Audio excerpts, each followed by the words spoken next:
sleuth.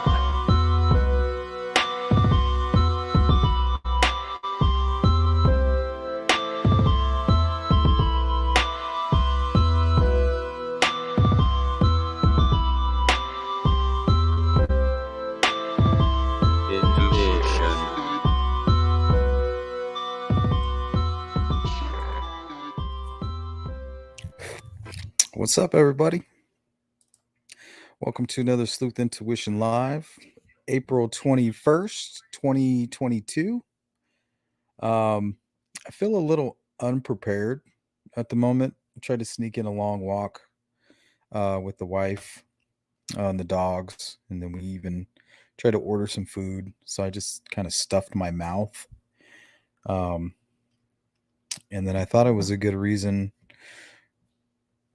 to slam a Michelob Ultra. Well, I guess these things are stronger than I thought. But anyway, welcome.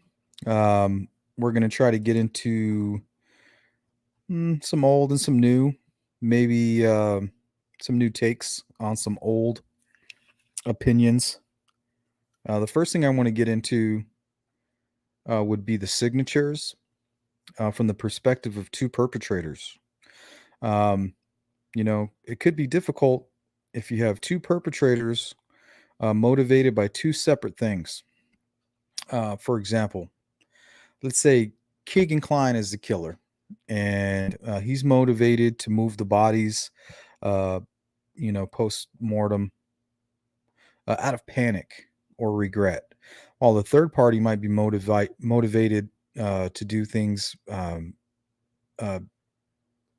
because of ritualistic or occult beliefs, hence the non-secular. So we can have two signatures, I think, that are from one perpetrator, and then another signature created by a third party or a secondary perp. So I want to talk about that, get your opinions on that. We're going to revisit the Indiana Packers bomb threat, February 22nd in 2017. We're going to talk about the evidence that was collected. We're going to talk about the other bomb threats that took place in 2009 and 2016 at the Packers plant. Both of those bomb threats, the person who was responsible for calling it in was apprehended and prosecuted to the full extent of the law. But the 2017, there was nobody was ever apprehended. It was kind of a hush-hush type scenario, and even Alexis McAdams, Indiana news reporter journalist, was able to get information stating that had a lot to do with the Delphi case, even though they denied it. So that's one of the things we're going to be revisiting, which is old, but we want to take a new look at it. Third, and what will end, is some video that I found of Ron Logan actually with Alexis McAdams, and they're right dead center in the crime scene. They show the entire panoramic view, and the shoreline that they show is completely different than what we've seen in the Anthony Greeno videos and all the videos of anybody that's ever kind of come up to the creek line after going down the hill on the south end of the bridge and kind of trying to film what they see there. So apparently, once you get down the hill, you need to go as far right as possible. And then on the other side of the creek, it seems to flatten out. And I'm wondering if the girls, if they ran away and they actually swam through the deep to get to that location to try to get away. I think that's very possible. So we'll take a look at that. We'll revisit the shack momentarily, segued from that, and we'll show how it's visible from the property there on the south end of the bridge. So that's what you can expect tonight. And also I want to analyze some of the bridge guy images. We can kind of end the day on that, looking at some of the evidence, listening to the audio. But before we dive in, let's take a look and see who we got in the house. Wow. looks like we got a full house.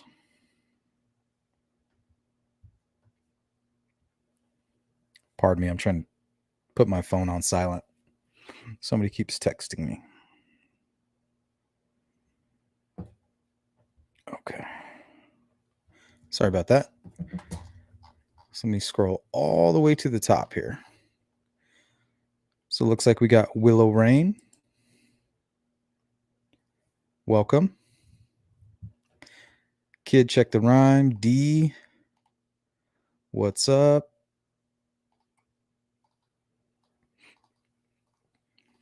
Purdue. What's up, Purdue? BN Mama. Kid, check the rhyme. My dude. Ophelia. Welcome. How are you?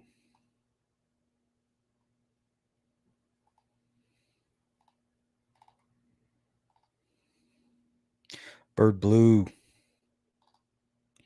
Cindy. Frank. Welcome. Laura.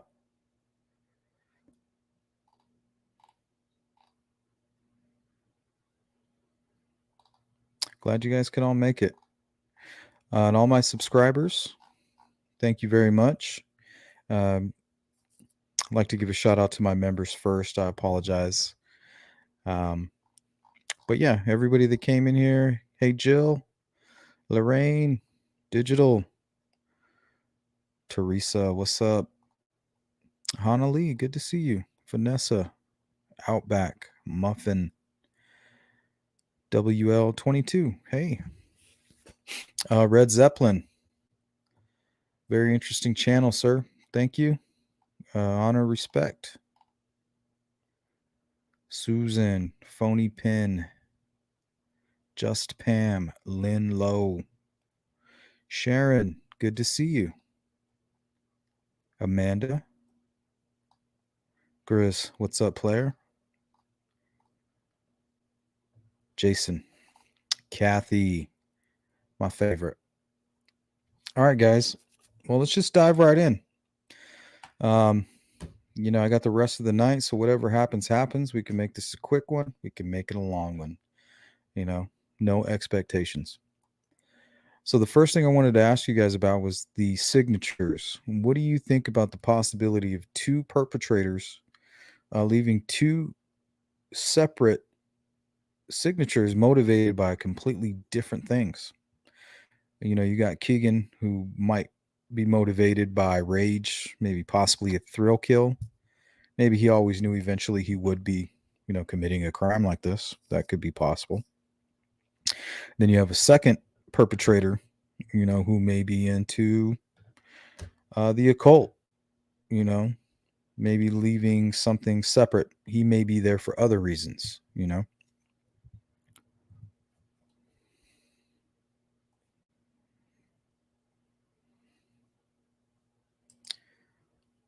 Yep, Brady Girding, 3 signatures were left. So we know 2 of the signatures. We know one was posing, and we know the other was attempting to cover Libby with leaves.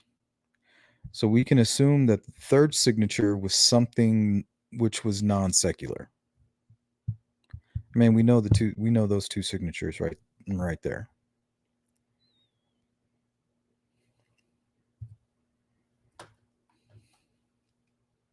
And we know that from the Erskine texts. I guess we could pull those up. We have to believe those leaked text messages because I've never seen one of the family members or anybody even attempt to debunk that.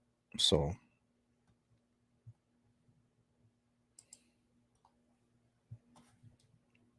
I think I might have them handy, actually. Let me see. Yep, there they are. I guess we can start there. Good a place as any.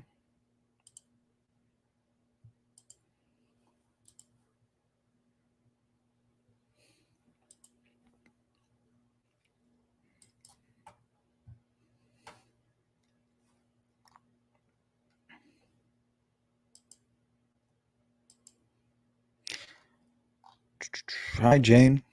Hey, Colette. Zen. What's up, Zen?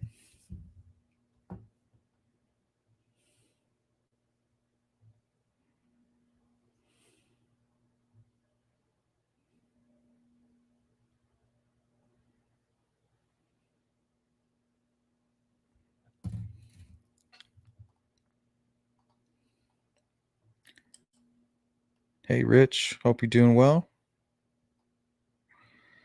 Bee's knees. Hunting evil.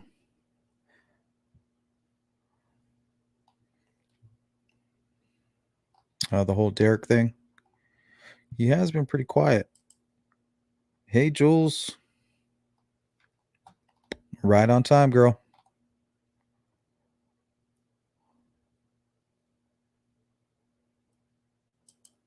Yep.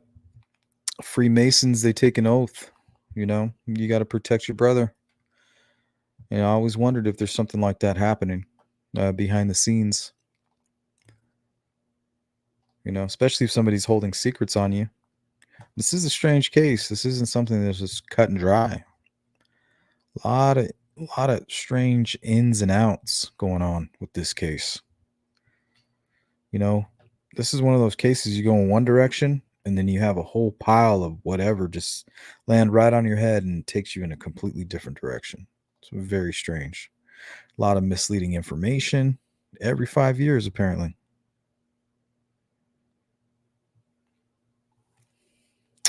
But anyway, let's start with this first one here.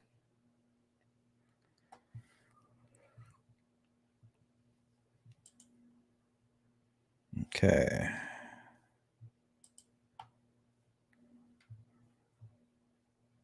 So apparently David Erskine didn't know, they were going to record this information. They haven't spent a year in YouTube, so they wouldn't expect somebody to do something so treacherous, but it happened. And we have what we have here. He says, "No, I'm fine. Me and my other sister's boyfriend are the ones who found the girls Tuesday.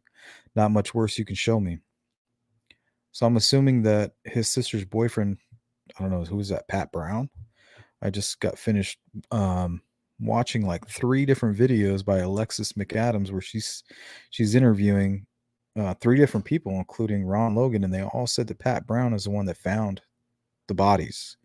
He was the first one to see them. He was the first one to basically state like, "Hey, look, there's foul play. We need to back up." And he may have even approached them and possibly touched them.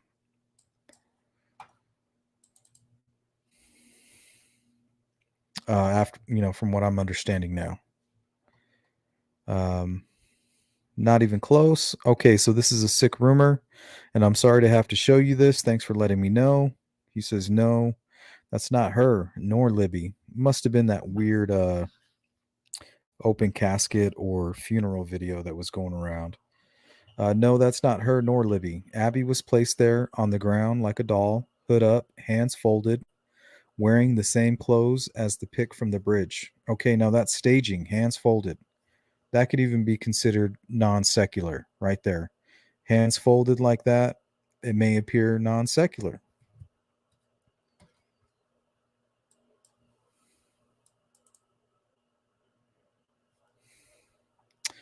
Coroner's report stated everything was over by 3:30, no rape. But I was told the report was not released. Becky Patty told me the families have not been told whether they were raped or not. Then she lied to you. Also, Abby survived until the next day. She tried to crawl away. They were not bounded. They were touching, but not tied together. Abby was dressed. Libby was nude. Libby's top half was covered with leaves. Right there. That's a signature. And sticks, almost like they were trying to cover her. But you said there was no rape. If there was no rape, there's no DNA. Correct. I don't know why she was nude, but I read the coroner's report. The only DNA would be from Libby's fingernails. She fought like hell. Yes, maybe it is the DNA they're referring to. Please let me know if there is anything else, and if you come across anything, I will contact you. I think this is separate from that thread. Whoever did it targeted Libby for sure and knew what they were doing with Abby. So I wonder if that means, they were just focused in on Libby and they quickly killed Abby with some strategic, maybe attacks to the arteries, knowledgeable attacks. That's why I always thought maybe somebody with military experience, they kind of show you exactly where to go.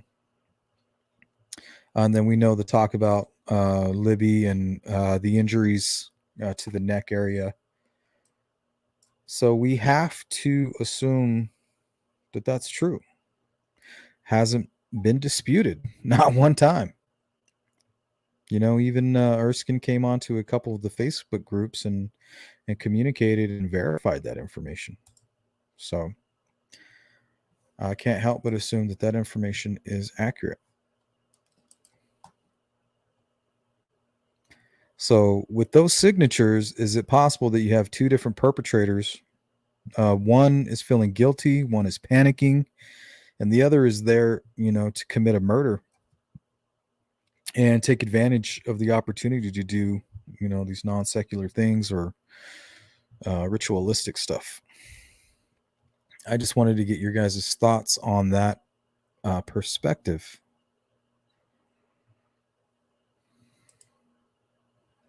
Hey, Aspen. Good to have you. And anybody just rolling in? What we plan to talk about today is the signatures. What that could mean if we have multiple perpetrators.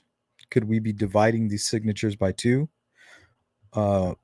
Maybe some created out of panic, some created out of remorse, while others created for ritualistic purposes. Is it possible to have two motivations here? It's just a thought. I wanted to kind of get your guys' opinion on that.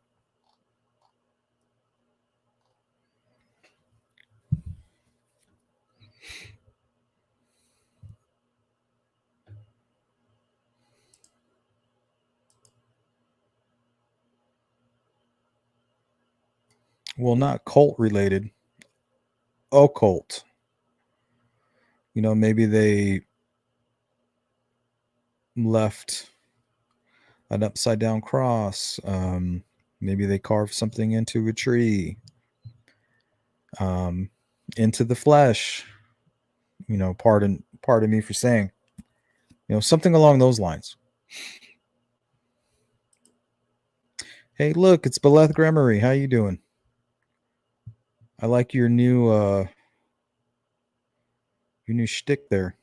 Lost snowman. Like a Freddy Krueger snowman. So I guess they were way off about you, huh? They were calling you Big Daddy and all this other stuff. But there you are. Del Fixation and Beleth Gremery and the Gingerbread Man right here in our own very chat. I thought they got you, man. I thought they had you. I guess not. Well, I haven't done any snooping, so I wouldn't know any different, but I know that I know it's you. You don't have to play, man. I'm not going to block you out of here. I'd rather keep you close than push you further away. But yeah, heads up, Lost Snowman is the Gingerbread Man. If anybody was wondering.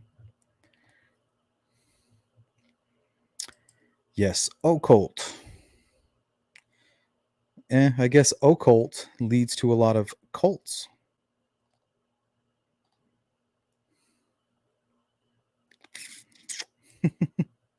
No, I'm not. Yes, you are. I know your taste. Plus, I trust my instincts, and I know it's you. But it's okay, man. Now everybody knows, so it's no fun anymore for you, is it?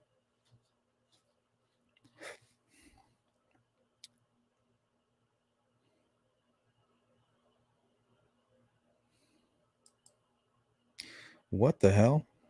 There is a Kokomo firefighter who killed and helped same group dismember and help dispose of her in Cutler Carroll County. Same group did Delphi. Did they help on Delphi? Wow, it's the first I'm hearing about that. That sounds horrible.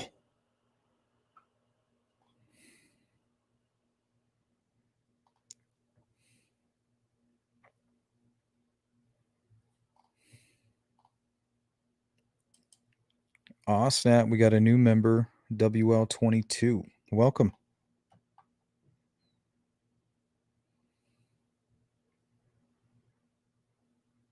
Make sure you make your presence known in the community page. We'll show you some love and we'll bring you up to speed. Try to stay active in our members. Pretty tight knit group.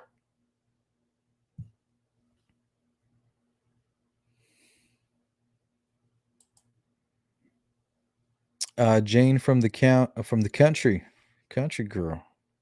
Sleuth, is Red Zeppelin right about BG? Maybe. You know, it's kind of like Harvey. He's always talking about all these people that are at the trail. Well, it's good that you identified all them. Now identify the guy that's on the bridge. That's the one we're trying to identify. Identify that guy. And then we'll talk.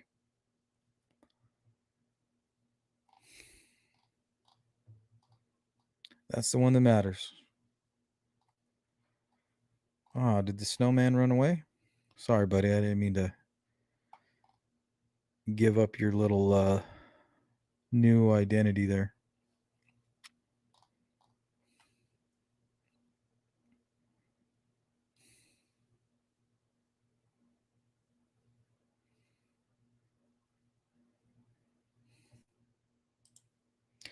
The man on the bridge had been identified.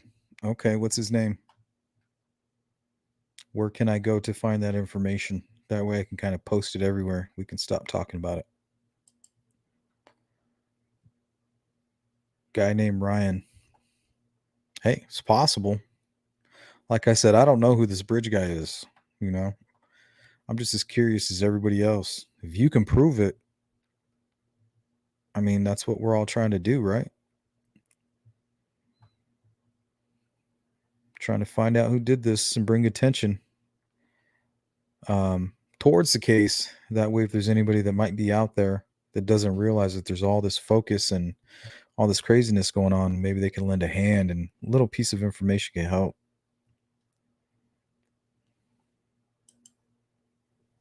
Has been, not had been. I don't know what that means. Most likely correcting my grammar. Sorry. I have the grammar of a 6-year-old.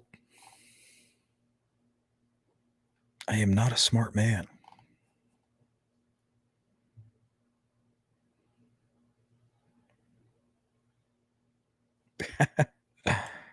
Right? Just tell me. Don't make me go searching.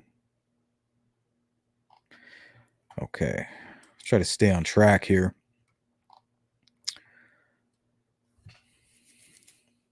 So I guess there's not much feedback on the whole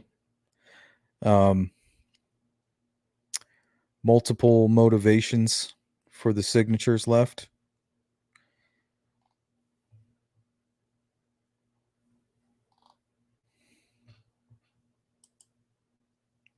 Oh, thanks, Brad. I really appreciate that. You know, I'm really learning to, not feel guilty, about having my channel monetized and accepting donations. I put a lot of work in on this channel, and I put up with a lot of shit, to be honest. I've learned a lot. So, I mean, this channel means a lot to me. If you guys feel like donating, like me, I donate to other channels. That's my personal choice, It's something that I chose to do.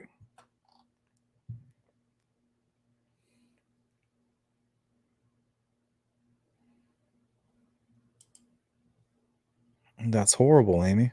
Another Snapchat luring case. Oh, was it that Adam one? It's like a 46-year-old person named Adam. Crime Inc. Stop doing that. I donate to your channel. You don't donate to mine. Ryan Wagner is a teacher from McCutcheon. I've never heard of McCutcheon. Thanks, Muffin.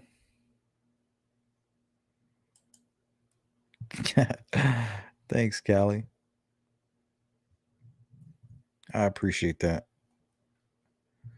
And I really love how my channel's growing and how everybody's just so helping me to stay positive and everything. Like, it's so touching. You guys have no clue. Like, it's really changing my life. It's really strange. Um, stay positive and you guys can accomplish anything. Because when you're not your own bearer of bad news, or you're not burdening yourself with unnecessary stresses,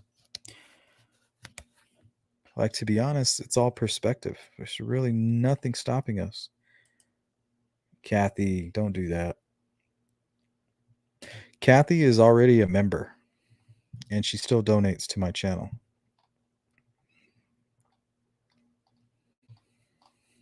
I really appreciate it, guys.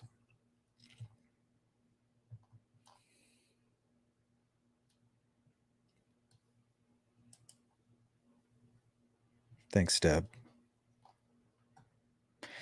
Criming Shame crew is in the house. They have our full love and support here on the Sleuth Intuition channel. We roll together. We're like a biker gang. We're just waiting for our jean jackets and some patches to come in. And then you'll start hearing us make some noise.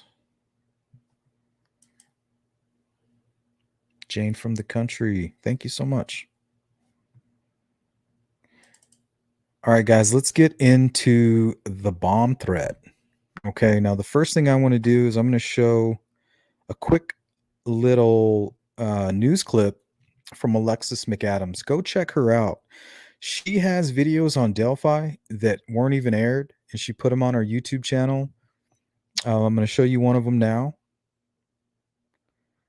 Maybe a little bit towards the end, where she's literally with Ron Logan, and they're standing in the center of the crime scene, and they're doing a panoramic view. I've never seen that before. Thank you, Mystery.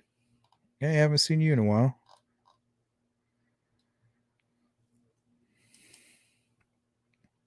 The killer has a picture of him and Pat McAfee from 2000. McAfee would donate $100,000 to catch the killer. That's pretty strange. Thanks, Ophelia.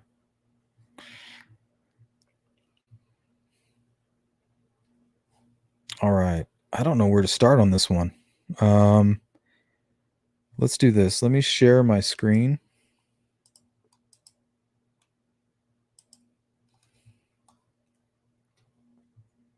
It's probably the best place to start here.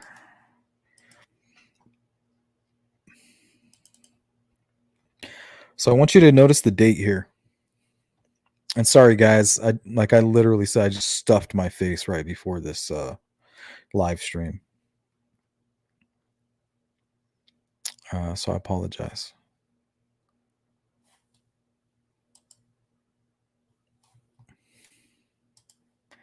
Okay, now I want you to notice the date there down at the bottom.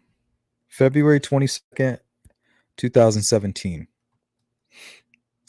Okay, now she states here, police still sweeping Delphi for evidence in murders. Police brought these boots in to analyze. Not key evidence at this point.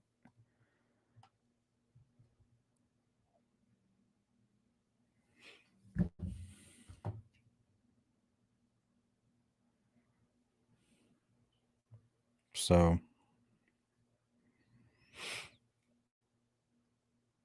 I want you to focus in on that date, because we're going to read an article right now specifically backing up this date and the bomb threat.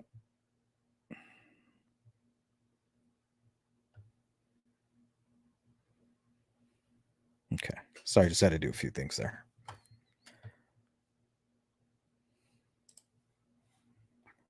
Okay, let me pull up this article I found.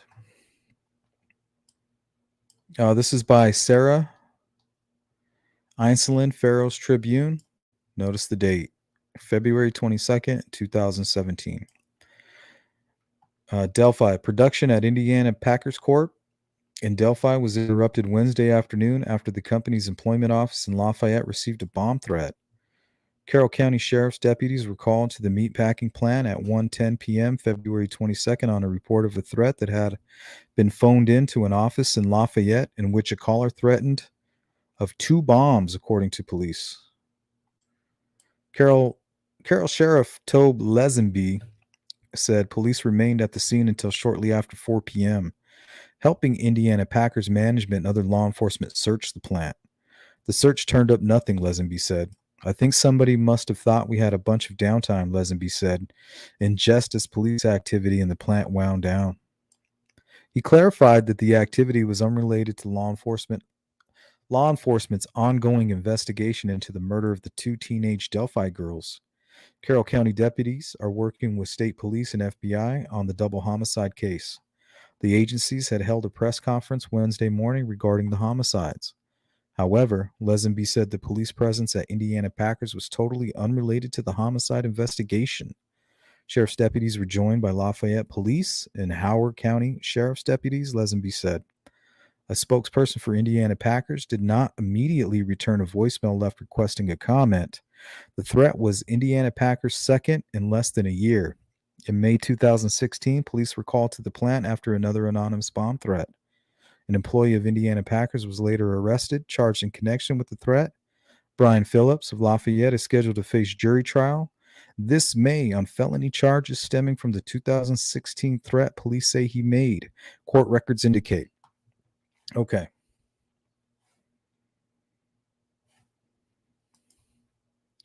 So there was a bomb threat in 2009 and 2016, which both of the perpetrators were arrested, charged, and convicted.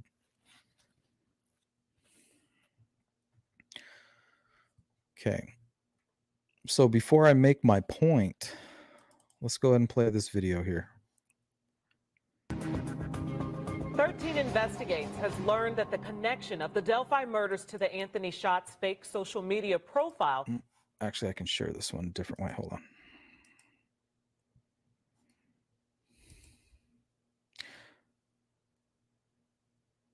How your mom and him.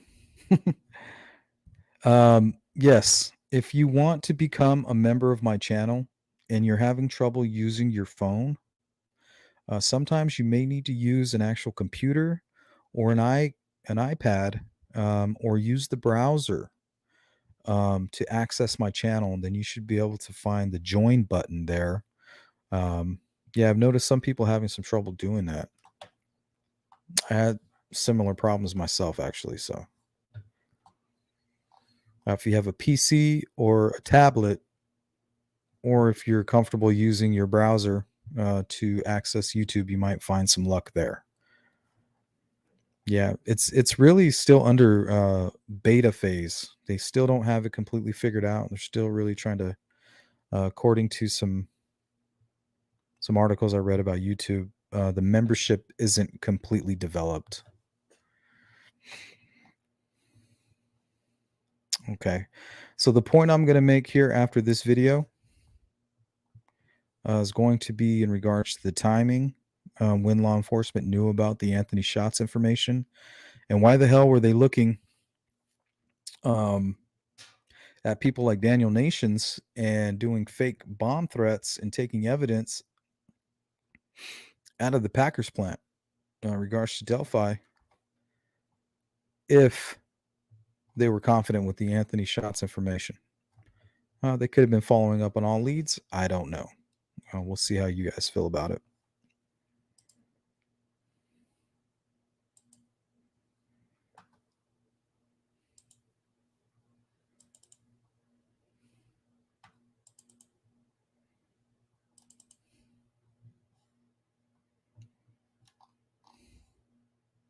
Okay, now this news report is going to basically explain that whole ski mask incident was what led them to the Anthony Shots. And if you don't believe this news report, all you have to do is go to the videotape transcript of Keegan Klein's latest police interview. Most of you know know of it as the murder sheet transcripts. It's not the murder sheet transcripts. They just happen to get their hands on it and release it.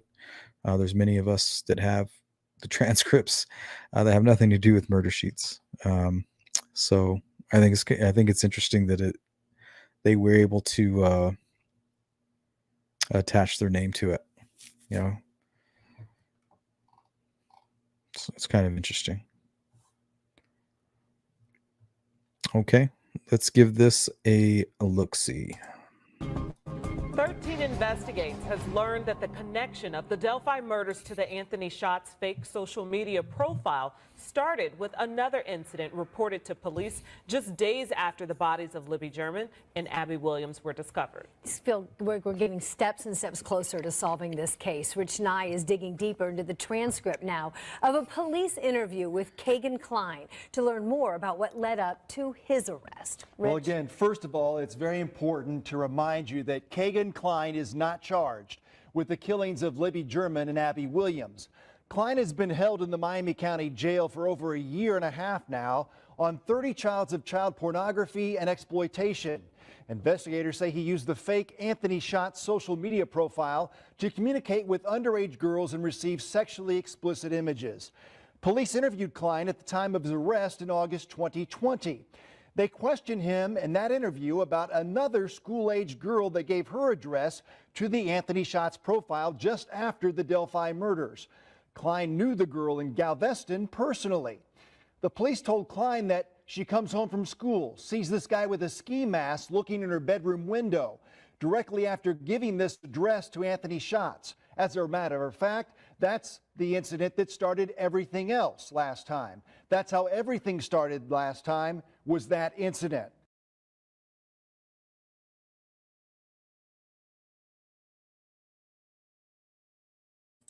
And that's what it says in the transcript there.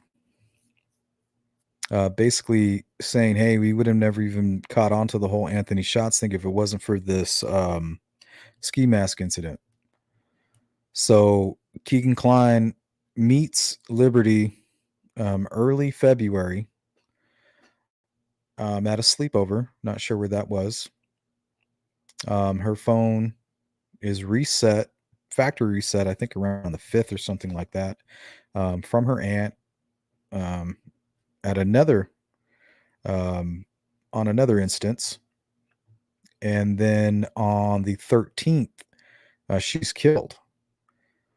And then about a week later on the 20th is when the ski mask incident happens. And it's involving the same person that introduced her to the Anthony Shots profile, who's actually a family friend of the Kleins. So this is all very interesting and extremely strange. And somebody has the answers. You know, there's somebody in that small group of people in that small one of those small American towns that knows what's happening here. And Kagan replied, "That's crazy."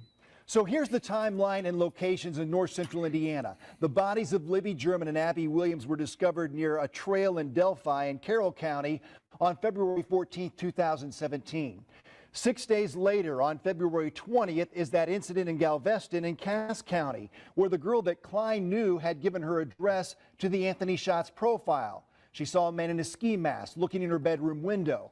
And then on February 25th, police searched the home in Peru in Miami County, where Klein lived with his father. They found over 100 photos and videos of underage girls on several electronic devices. Police say the Anthony Shots profile communicated with Libby German hours before her death. Police questioned Klein intensely about anyone else who may have had access to his devices, especially his father. Jerry Anthony Klein goes by Tony and has a criminal history that includes convictions of sexual harassment, battery, and theft. But Indiana State Police will not tell us at this point whether they have questioned Tony Klein about the Delphi murders. Yes, Bogey 70. That's what they're referring to. They're referring to the ski mask incident.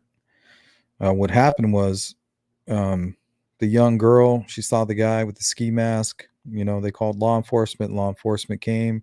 They filed a police report. And I'm assuming she said, hey, you know, I communicated with this Anthony Shots person. Next thing I know, I gave him my address, and there's a guy staring at my window with a ski mask. Oh, and by the way, this is the same guy that was communicating with Libby around the time she died. Boom. On the 20th, they have information regarding the Anthony Shots and that he communicated with Liberty and also is involved in the ski mask incident. So on the 20th, they're aware of this Anthony Shots profile. And then on the 22nd, they're doing what seems to be a fake bomb threat and recovering boots and things like that from Packers. And they're also looking into Daniel Nations not much further after this, taking DNA, going over to Colorado, attempting to speak with him. So it's just all very strange. You know, hindsight is extremely strange. That's just all I have to say. So that covers the whole bomb threat portion. I hope that was informational. It was kind of more of a revisit mixed in with new information on why it's kind of strange. We can watch this tiny little video. It'd be like a little 1-minute intermission. It's a sweet video.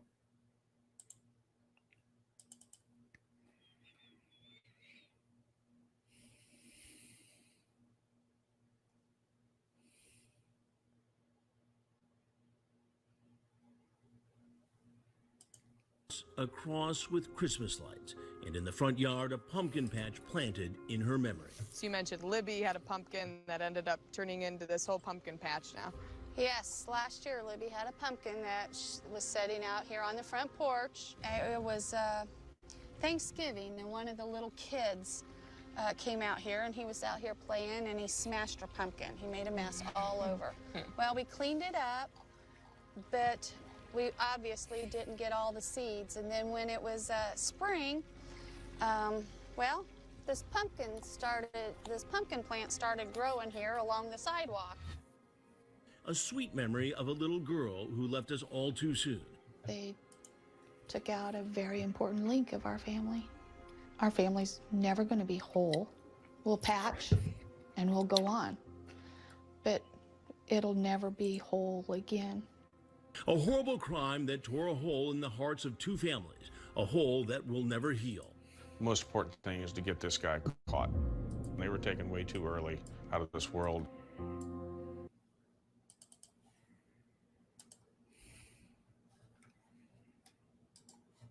Yeah, and I played a lot of this for my members not too long ago. Not in its entirety. And I also found, I want to show you guys an image that I found on Reddit today. This might not be news to you, but it was definitely news to me, and it was marked Las Vegas 2008. And it's basically Keegan Kline looking very slim. Well, let me take that back. I wouldn't say very slim, but maybe bridge guy slim. So let's pop that up there. I asked my members about this earlier today and got some good feedback. It's about 50-50 in regards to thinking that Keegan around 2018 is at a closer weight than what Bridge Guy appears to be.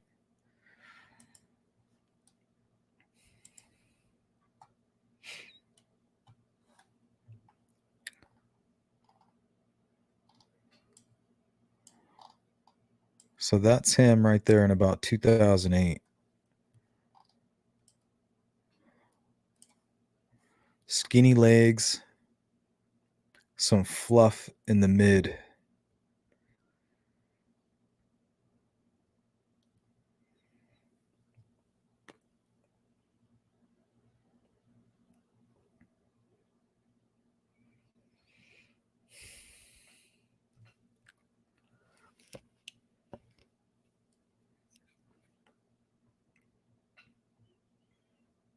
Rob Kardashian.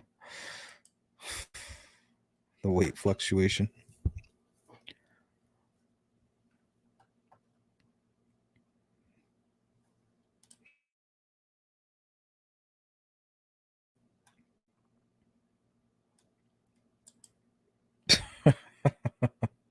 It's a huge bench. It's the biggest bench in the world.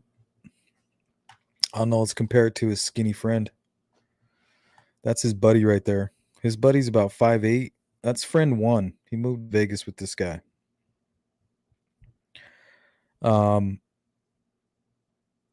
He's about 5'8", 5'9". I would say maybe 150 to 160 pounds.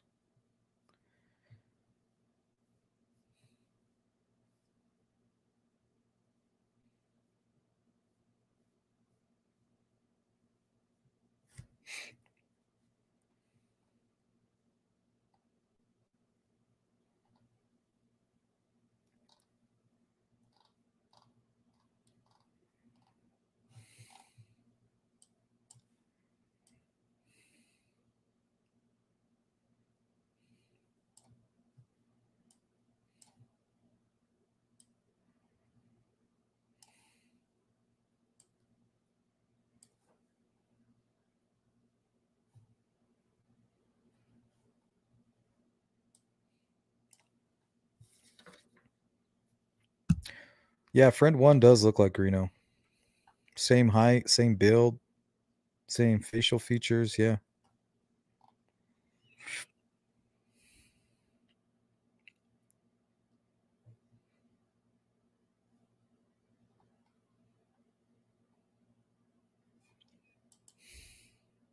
What's up, Joe? Everything's good, man. I hope everything's doing good with you.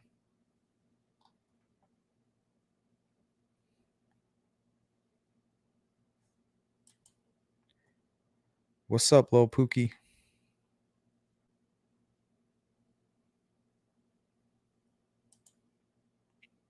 Jason says, I don't think BG is as big as Megan even in that pic. Just my opinion. Megan. I don't know what that means.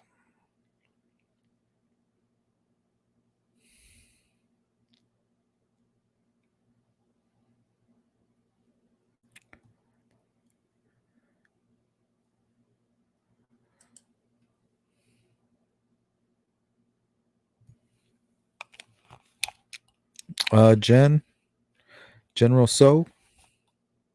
I'm assuming that wasn't the only person she reached out to. I mean, I'm assuming she was on a mission to find her sister. That's what I would do. I would just message everybody.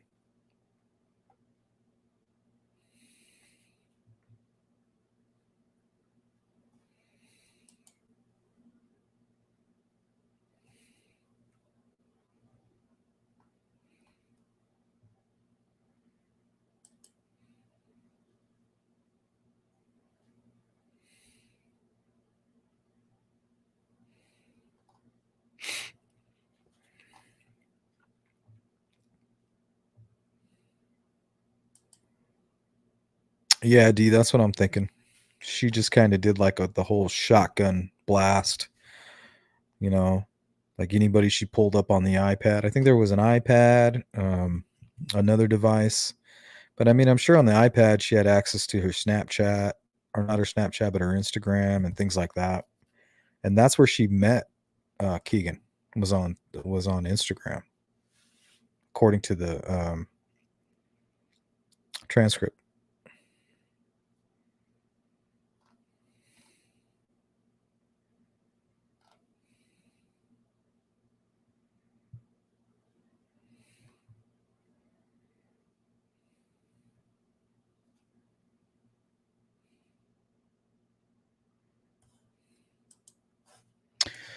All right. Let me take a little look at my notes here.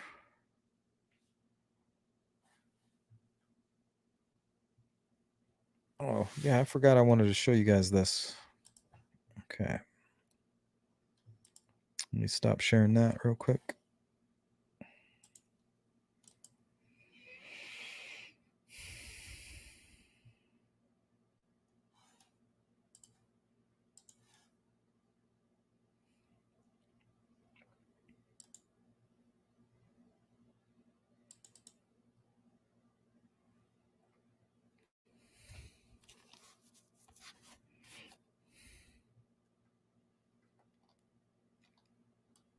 I'm just looking for the art. Oh, there it is. The RTV6 chopper footage from the 14th around 11:30 p.m.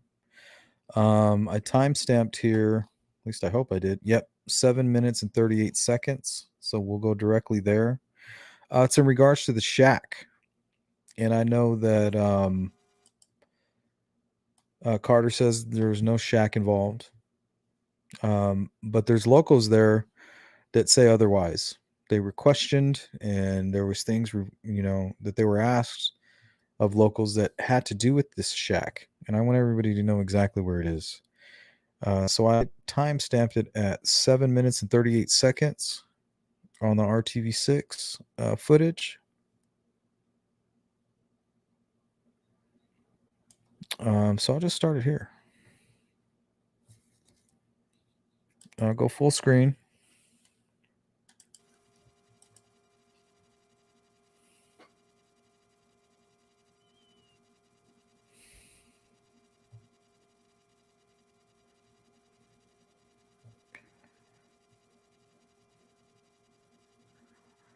Okay, right there. Do you guys see that?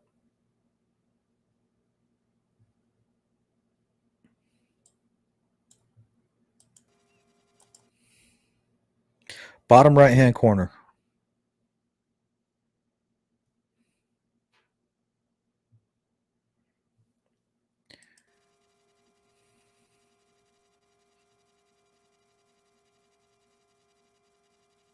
Now, an interesting thing. So keep your eye on that shack. And if you look across the water directly, you'll see the house that is located right on the south end of the bridge there on the top right hand corner. Now, apparently, from that back patio, you can see this shack. And the people that live here, the men or the man that lives there, this is basically his backyard. He camps on that sandbar. He was questioned by authorities regards to that shack. So I don't know if maybe it was something early on and then they stopped talking about it. I'm not sure. But I just wanted to show you guys that shack there. Because a lot of people don't know that that's there. So I just wanted to point that out.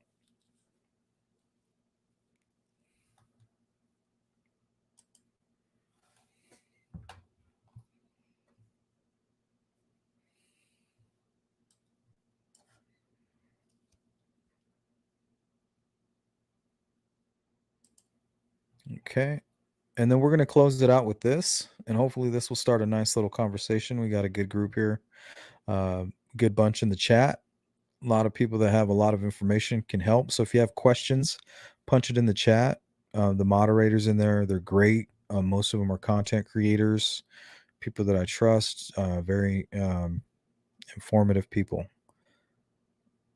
They will definitely answer the questions if I cannot get to them.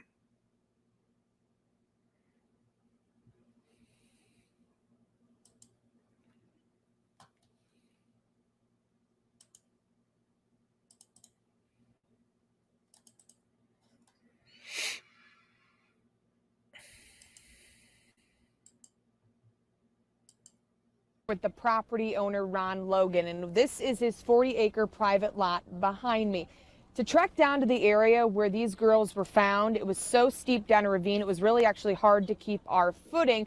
Well, Logan showed us for the very first time that crime scene. Tonight, investigators have lifted the crime scene tape from this area and tell us they're going through hundreds of tips trying to find any information that could lead to a possible suspect or suspects in this double murder investigation. So take a look at this video walking through with Ron Logan today. He's showing us the property. He knows this treacherous terrain better than anyone. So in order to get down there, like I mentioned, went down a large ravine that was so steep we pretty much had to walk sideways to get down that way. And this is where the girls were found. It's less than half a mile.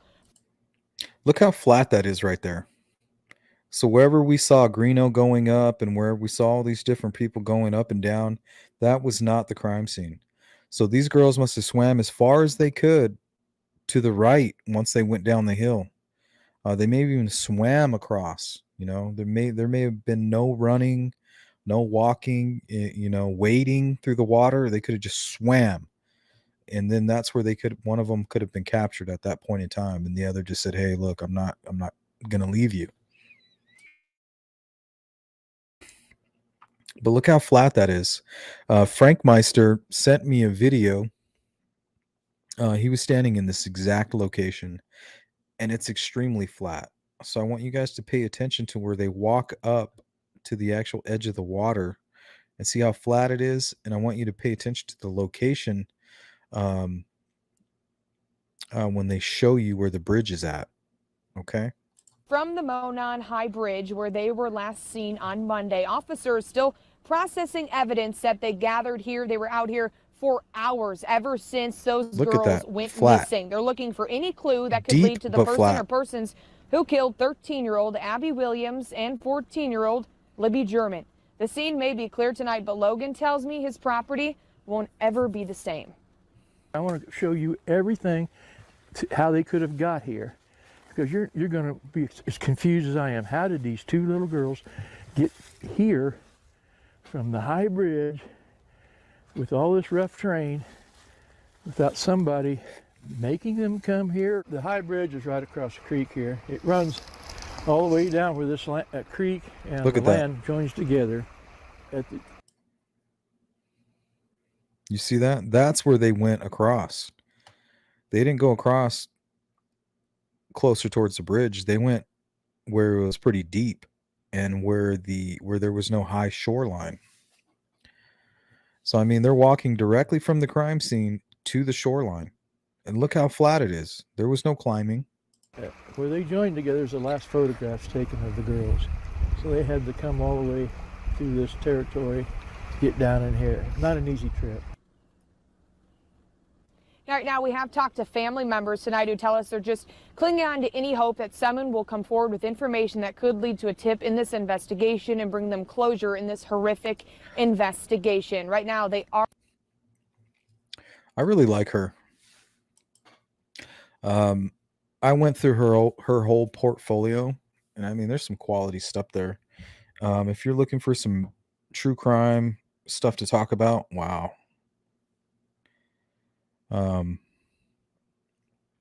Yeah, she's got some good content. She's covered a lot of cool stuff.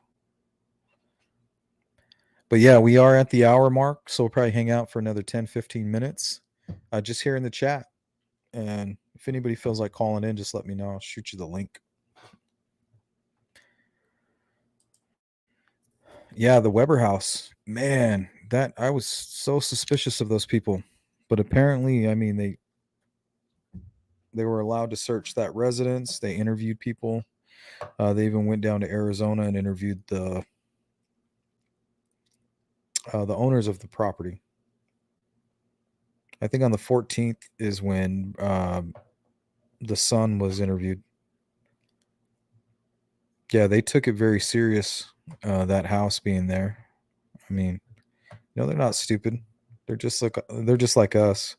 The first things that we found suspicious, are most likely the first things that they found suspicious.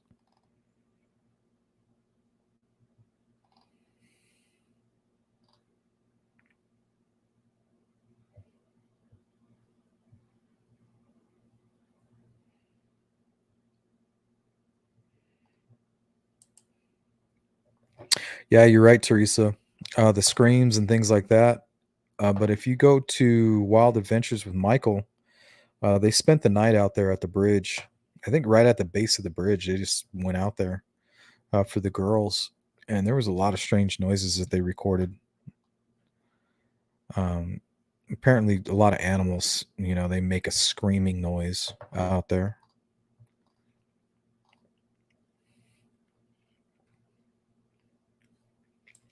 Yeah, Anna, it's extremely flat right there.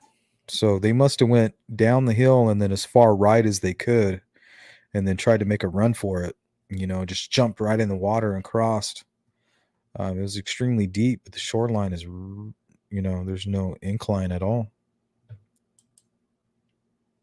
You're welcome, Susan. Thanks for joining us. Yeah, Kathy, rest in peace, Ron Logan. That guy he's been through so much. Foxes. Yeah. Melissa has a question. Let's read this out here. Melissa W. Hello. Hi, Sleuth. Question. We know law enforcement has a lot, but what else do you think that they need to get him besides him? What is it that one piece? I think it's a finger pointing at him in a courtroom. You know, they need that star witness. They need a pile of evidence, basically all the stuff that we see, and then they need a guy in the courtroom to say, that's the dude. You know, I saw him do it. I drove him. I dropped him off. He came back in the car. He was covered in blood. Later that night, we heard about the Delphi case, and I was afraid to say anything. But that's him right there, Keegan Kline or whoever. That's the one piece. It's that star witness. Kind of reminds me of the whole Morpheus stuff, you know? Like there's just not enough to proceed at the moment. But, you know, eventually the time will come. Yes, and rest in peace, Bruiser. Bruiser is a content creator who passed away early this year. I think it was January 10th. He's a good friend of mine. Go check out his content. He has a lot of good videos in regards to Delphi, and he's been a great mentor to mine, and was really a good friend to me. Definitely. Thank you, Zen. Anytime I can see that name, I appreciate it. A really special friend of mine here. The end of 2021 and the beginning of 2022 was really there for me.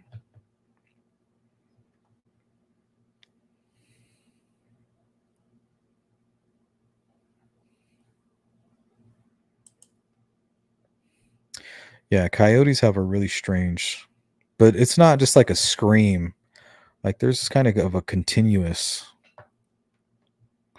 like packs.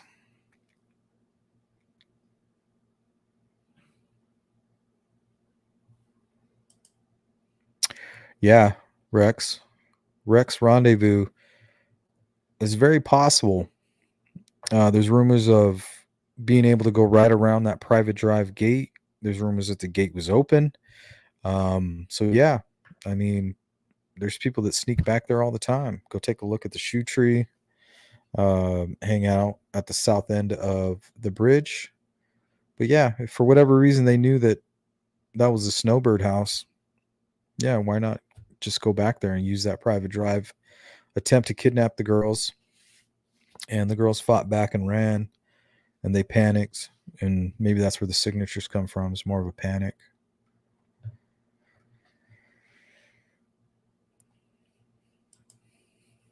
Screech owls. See, and I'm not too familiar with the wildlife in that area, so I don't know what might be indigenous. Hoosier the Bruiser. The motherfucking man. Man, he gave me so much good advice. I was really lost there without him, but now I know that he's still here. He's with me. The same way he used to call me, he's still calling. And I really appreciate him.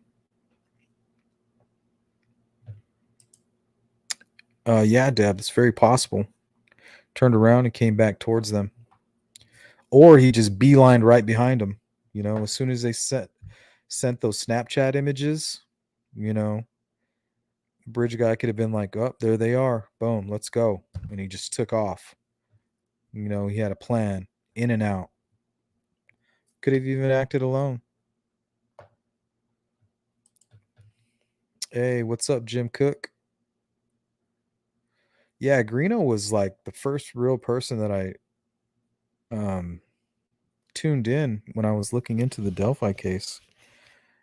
And that's why I try not to be too personal on here.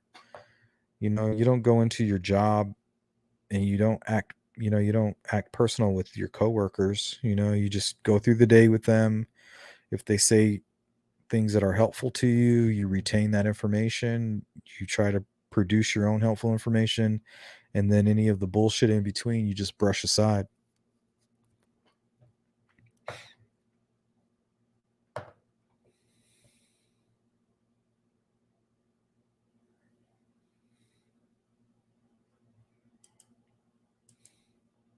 Aspen, that's horrible.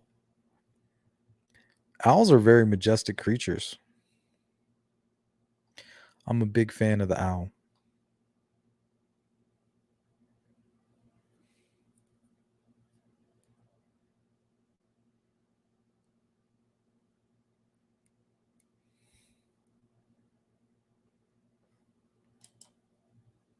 Bogey says one of the people that knew the Amager Madden killed the old lady, bought stolen goods from the man, and identified jewelry on TV and still did not come forward.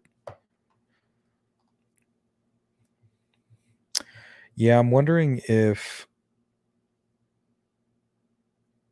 the incident versus arrest ratio, I think Indiana is ranked like 48 in the country. I mean, does that have more to do with the policing of that state, or does it have to do with the people of the state keeping quiet and not coming forward with information that could be helpful? Is it that the people of Indiana are not cooperating with police like the majority of other states, or is it are they just incompetent? I'm not exactly sure.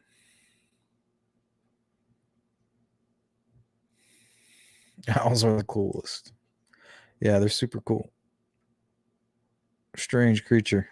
The wise old owl.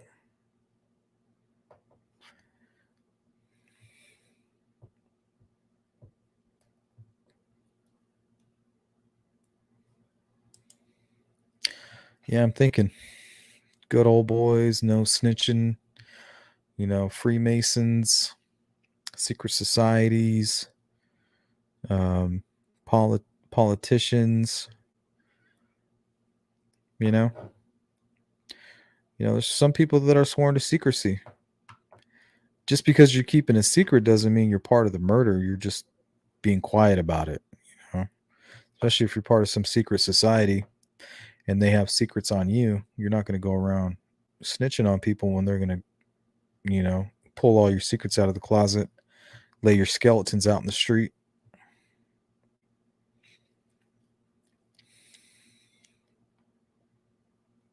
I respect loyalty. But something like this, this is something that would trump any kind of loyalty, in my opinion. Crimes against children. There's no loyalty big enough. To keep something like that a secret. Unless, you have your own secrets of hurting children that might be revealed. Then it's a bit of a conundrum.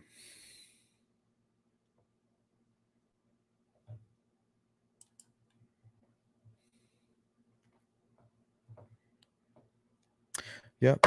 So I've been doing a really good job of keeping my live streams right around an hour 15 minutes. I think that's just perfect, for somebody who wasn't here live to kind of stumble upon it and have an opportunity to hear all of the information, not get too distracted.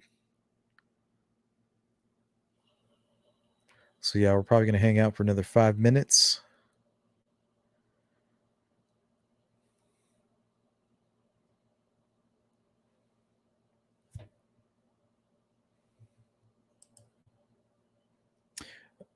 Red says the right screech owl in the right darkness with the right attitude from 10 yards away, face level, is a scary screeching owl indeed. It's the Mothman.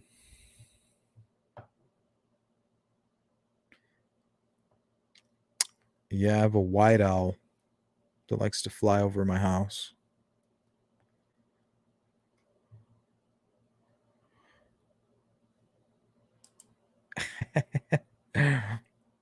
I mean, honestly, I could. I just don't want to bore everybody to death.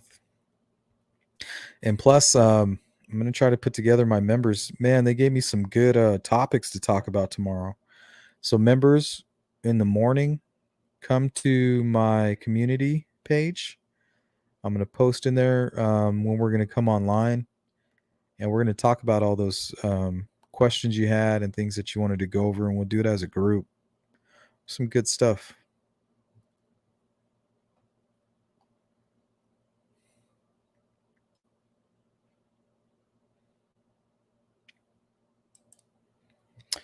Yep, Pookie. It's good to just try to cram all the information that's kind of on your mind within like about an hour. That way people can watch it on their lunch hours, on their way home, in between their favorite programs, or even just kind of browse through it real quick. And then at the beginnings, I like to kind of tell everybody what to expect. Like, hey, first we're going to talk about this, then we're going to talk about that, and then we'll end with this. That way they know where to kind of, um, they know they can skip through certain parts, what to expect. So I hope that helps too. Yep, Jen, I've been following that from the beginning. That's extremely tragic. I think they have somebody in custody for that right now.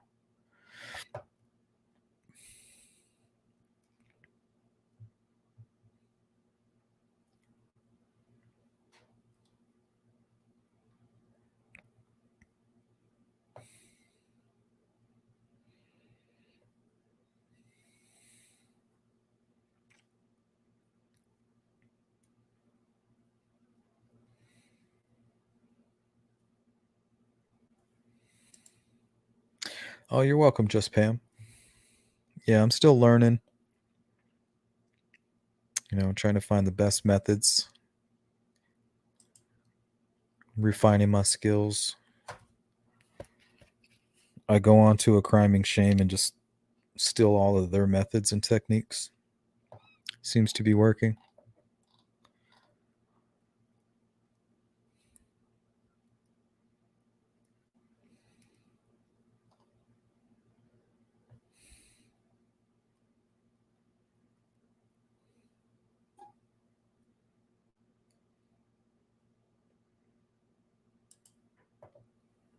Yeah, tax cut. That's the part that really stood out to me was the Vegas suitcase. But I'm constantly looking through Indiana for similar cases, child exploitation, CSAM, uh, peeping toms, voyeurism. To me, that's the MO. This is a guy who's evolved.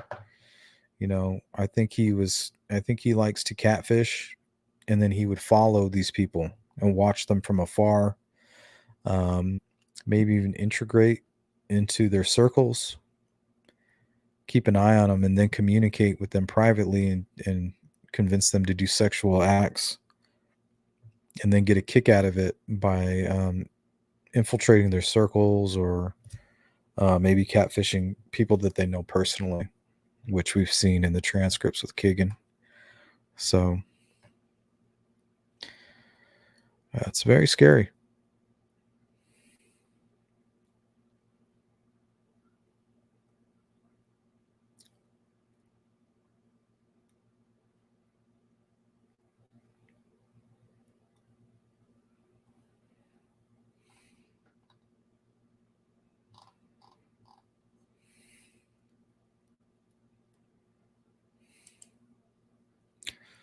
Yeah, and that's awful. Yeah, because you wonder if some children are born unidentified, people keep it under wraps, for horrible reasons.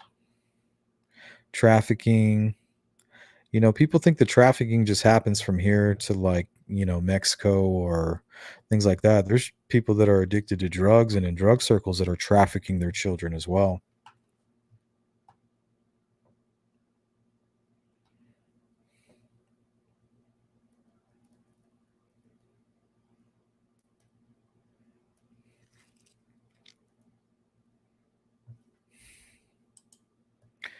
Wait, what?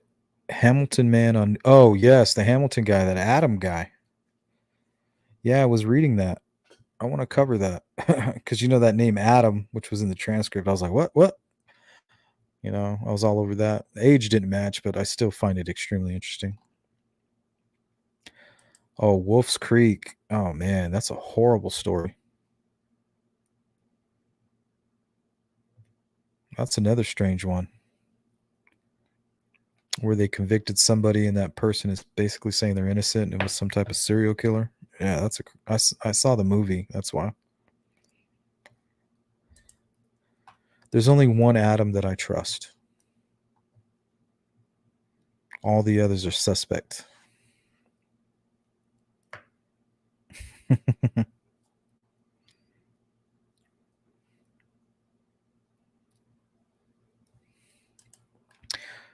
Yeah. And I'm starting to think that Tony has nothing to do with this.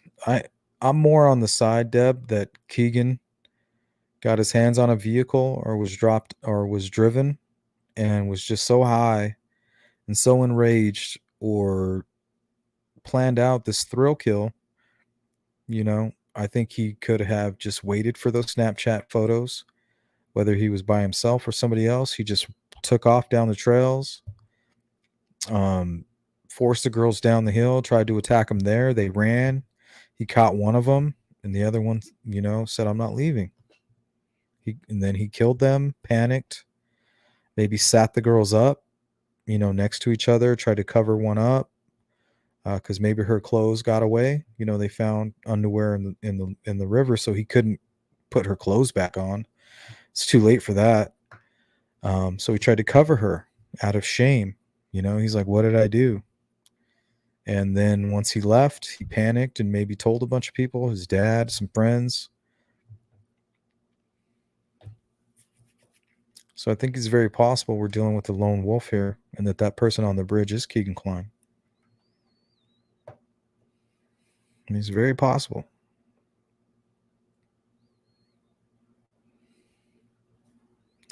And also Todd, it could be a coincidence, and the person who was BG is somebody we haven't even mentioned. So true.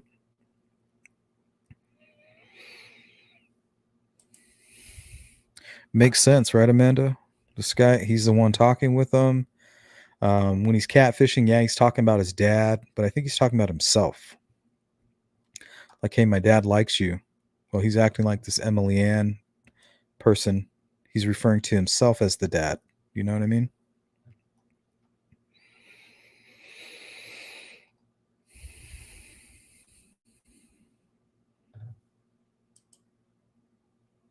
I think they know so.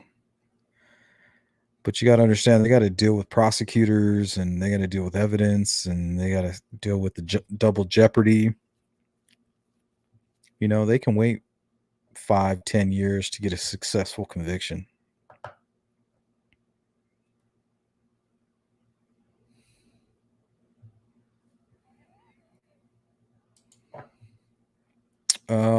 I mean, there's rumors that it's possible that some of Libby's friends did, that knew that she was talking to somebody online. It's all hearsay. Tax cut. The Pawpaw Road. It's not Pawpaw Road. That's where Keegan's grandparents live. It's actually Country Club Road that connects to Pawpaw Road. That is the friend number 2 that everybody's interested in.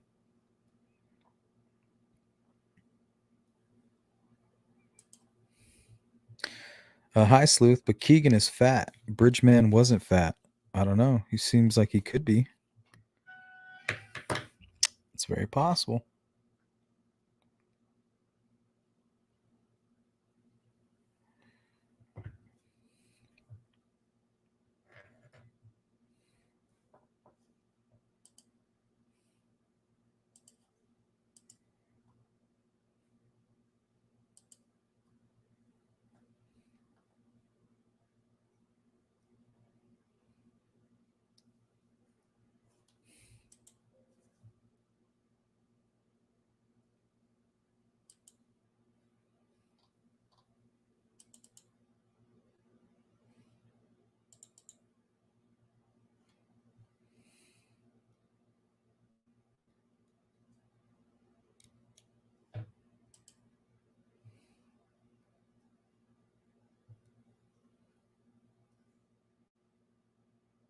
Like that video I made that I sent you, Keegan looks like BG. I'm not sure about his dad's involvement or not, but I think Keegan plays a huge part in everything.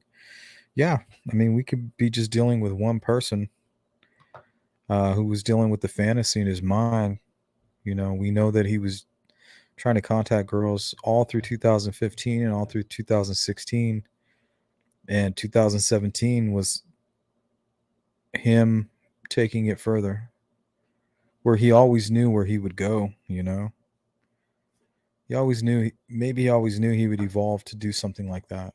And we could be underestimating him. We see what he looked like on the HLN special. He looks horrible. And then we look at the images that I showed at the beginning of this, and he looks young and just somewhat overweight, you know. But he definitely looks like somebody who could walk across the bridge and make it out of there quickly. I mean, we saw Ron Logan do it. We've seen Randy do it multiple times. So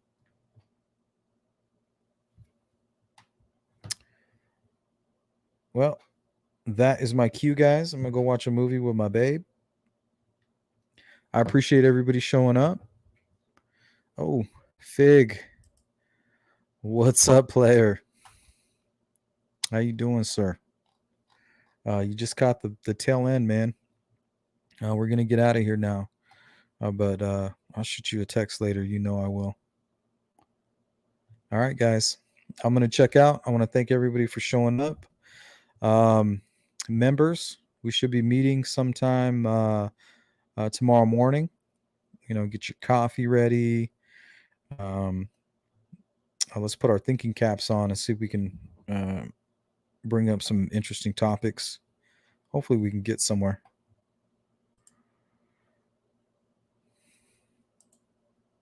Oh, of course, Deb. You know I love your crew. All of you guys. Top notch. All right. Well, I'm going to take off, guys. I really appreciate it. Thanks for hanging out with me. And I guarantee I'll see you very soon. Promise. Sleuth.